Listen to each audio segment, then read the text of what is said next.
तमिलनाडु के मुख्यमंत्री के स्टालिन ने केंद्र सरकार पर या फिर ये बोलें कि केंद्र गृह मंत्री अमित शाह पर निशाना साधते हुए कहा कि नीट, 3 भाषा पॉलिसी, वक्फ संशोधन कानून और परिसीमन जैसे मुद्दों पर सवाल उठाना ध्यान भटकाने की कोशिश नहीं बल्कि राज्यों के अधिकारों की लड़ाई है।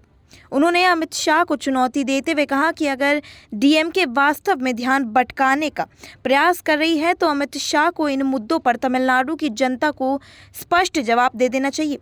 स्टालिन ने एक सार्वजनिक कार्यक्रम के दौरान कहा कि चाहे वह नीट हो या 3 भाषा नीति या फिर वक्फ संशोधन कानून ही क्यों ना हो या परिसीमन का मसला, इन सभी पर सिर्फ हम ही मुखर हैं।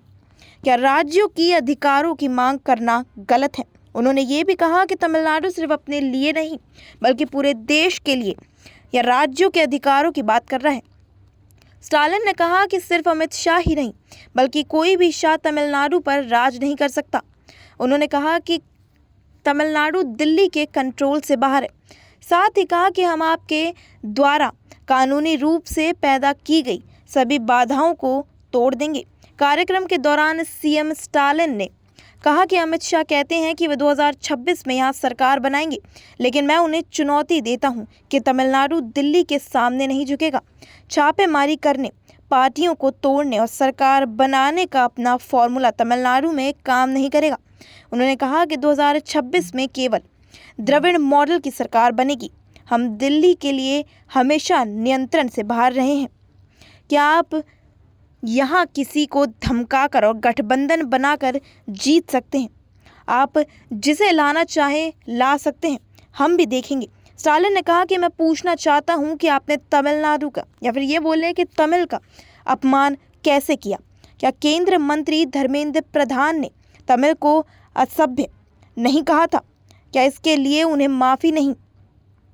इससे पहले एक अन्य केंद्रीय मंत्री ने तमिल को बम विस्फोटक में शामिल बताया और क्या माफ़ी मांगी?